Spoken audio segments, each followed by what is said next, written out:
आज की हमारी कहानी है थप्पड़। चमन बार बार दरवाजे की तरफ देख रहा था। 2-3 बार तो बाहर होकर भी आ गया, लेकिन अभी तक मंजरी का कोई पता नहीं था। 2-3 बार फोन उठाकर फोन भी ट्राई कर लिए, पर मंजरी ने फोन तक नहीं उठाया। 1-2 बार बड़ी उम्मीद के साथ रसोई में काम करती हुई अपनी पत्नी सीमा की तरफ भी देखा, पर सीमा ने ध्यान तक नहीं दिया। गुस्सा भी बहुत आ रहा था उस पर कुछ कह नहीं सकता था, क्योंकि सीमा जवाब देना सीख चुकी थी। अचानक अंदर कमरे में से माँ माधुरी जी के करहाने की आवाज आई तो अंदर कमरे में आकर देखा। माँ उदास से बिस्तर पर पड़ी हुई थी। आंखों में से कुछ बूंदे आंसू की गिर चुकी थी। बड़ी उदासी के साथ उन्होंने चमन की तरफ देखा, फिर उन्होंने दूसरी तरफ मुंह कर लिया। देखकर चमन सिर्फ इतना ही बोला, बस माँ, मंजरी अभी थोड़ी देर में आती ही होगी, आप परेशान ना हो। आखिर वापस मोबाइल उठाकर मंजरी को फोन करने लगा। इतने में मोबाइल की रिंग दरवाजे पर ही महसूस हुई। बाहर जाकर देखा तो मंजरी आ चुकी थी। उसे देखते ही चमन बोला, मंजरी तुम आज भी लेट आए हो, माँ कब से तुम्हारा इंतजार कर रही है। भैया जी क्या बताएं, कितनी ही कोशिश कर लो पर ट्रैफिक के कारण लेट हो ही जाती हूँ। अच्छा ठीक है, जाओ पहले माँ के पास जाओ। मंजरी अंदर कमरे में गई और दरवाजा हल्का सा लगा दिया। इधर चमन अभी भी गुस्से से अपनी पत्नी सीमा को घूर रहा था, पर सीमा निरंतर वैसे ही काम किए जा रही थी जैसे कुछ हुआ ही ना हो। चमन लड़ने के मूड से रसोई में आया। इससे पहले कि वो कुछ कहता, सीमा ने अपना टिफिन पैक किया और रसोई से निकलकर अपना बैग उठाया और अपने स्कूल के लिए रवाना हो गई। चमन को गुस्सा तो बहुत आ रहा था, पर क्या कर सकता था। आखिरकार उसने मंजरी के लिए चाय चढ़ाई और चाय का कप बाहर हॉल में रखकर मंजरी को आवाज दे दी, मंजरी अपनी चाय ले जाओ।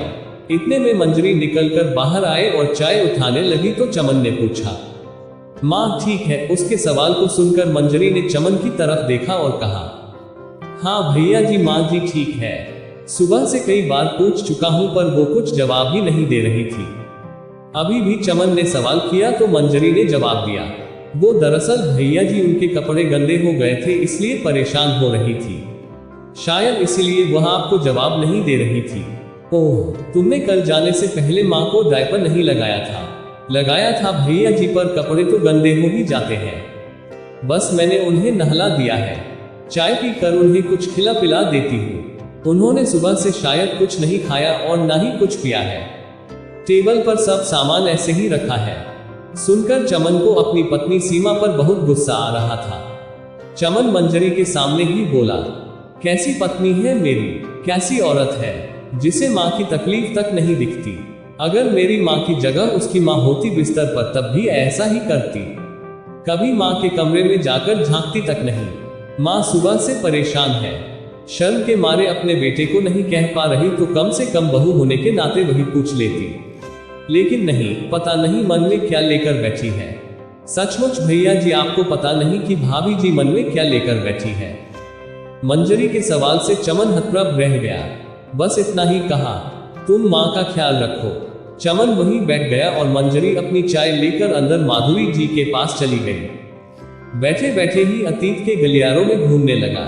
जब सीमा उसकी दुल्हन बन इस घर में आई थी, घर में माँ माधुरी जी, नंद, वैष्णवी और चमन ही थे।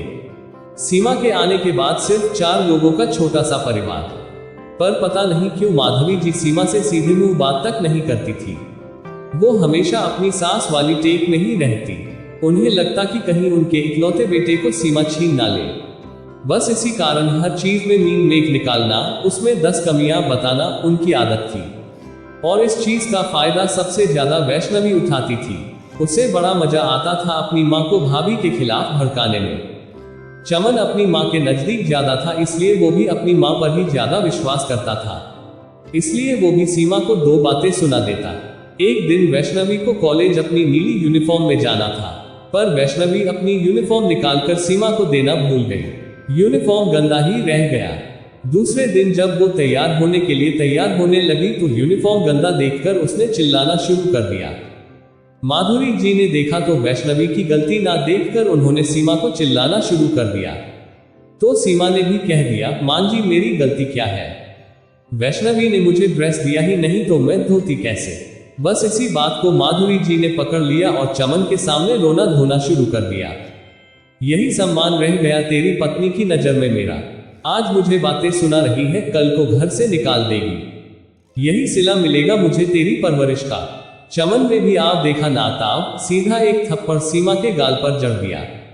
सीमा आंखों में आंसू भरकर अपने गाल सहलाती रह गई और दोनों माँ बेटी अपनी कुटिल मुस्कान के साथ अपने कमरे में चली गई। सीमा अंदर तक टूट चुकी थी, छोड़कर सब कुछ जाना चाहती थी पर जा नहीं पाई, क्योंकि माता पिता ने ये कहकर साथ ही नहीं दिया कि ये सब तो घर गृहस्थी में लगा ही रहता है।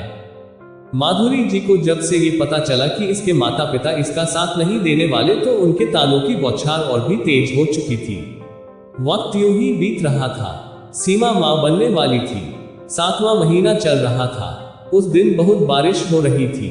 चमन, माधुरी जी और वैष्णवी सभी घर में थे।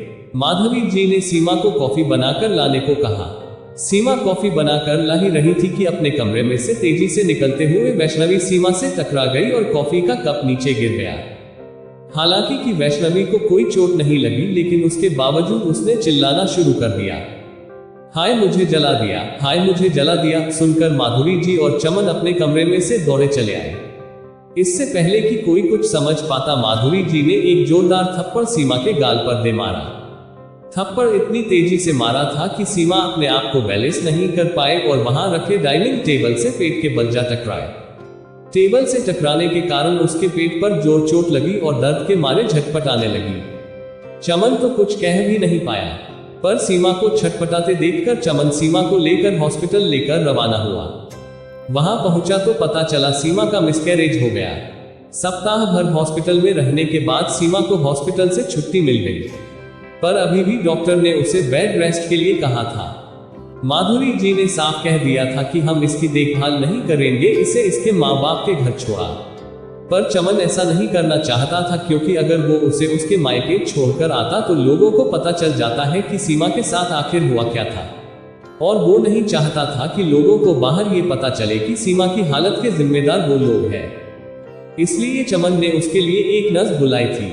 तब मंजरी पहली बार इस घर में आई थी। मंजरी को 20 दिन के लिए सीमा की देखभाल के लिए रखा था। चमन ने मंजरी को रखकर अपनी जिम्मेदारी की इतिश्री कर ली थी। अब मंजरी ही सीमा को संभालती थी। पर इन 10 दिनों में मंजरी माधुरी जी और वैष्णवी के स्वभाव को अच्छे से देख चुकी थी। चमन तो ऑफिस के काम से बिजी रहता। यहाँ दोनों माँ बेटी खुद ही बनाकर खा पी लेती, लेकिन सीमा के लिए खाना बनाना उनके लिए दूभर होता था।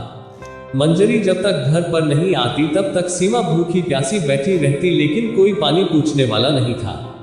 मंजरी की गैरमौजूदगी में सीमा को अगर वॉशरूम भी जाना होता तो दीवार के सहारे जैसे तैसे सहारा लेकर धीरे धीरे वॉशरूम जाती, पर उसकी परेशानी किसी को नजर ना आती। खैर धीरे धीरे सीमा ठीक हो गई, पर सबसे पहले उसने स्कूल में नौकरी ज्वाइन कर ली। चमन, वैष्णवी और माधुरी जी ने मना किया। कुछ दिनों तक उससे बात भी नहीं की, पर सीमा ने इस बार दिल पक्का कर लिया। अब वो किसी से कुछ बोलती भी नहीं थी, सिर्फ अपने काम से मतलब रखती थी। वक्त के साथ वैष्णवी की भी शादी हो गई और वो अपने ससुराल चली गई। आज उन बातों को 4 साल हो चुके हैं। सीमा दोबारा कंसीव ही नहीं कर पाए तो माधुरी जी चमन की दूसरी शादी करने पर उतारू हो गई।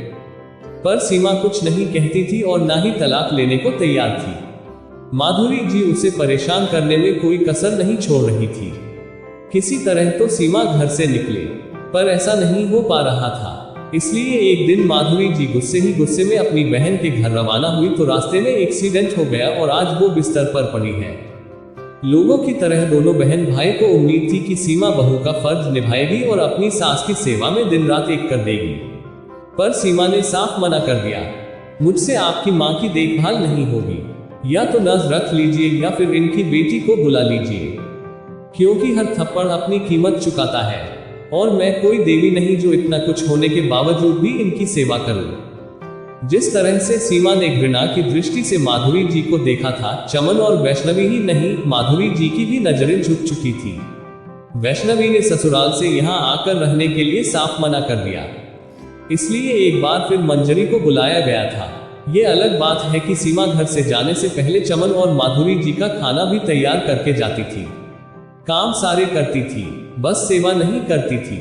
और आज किसी में हिम्मत नहीं थी कि वो सीमा से ये कह दे कि तुम माँ की सेवा तो कर लो।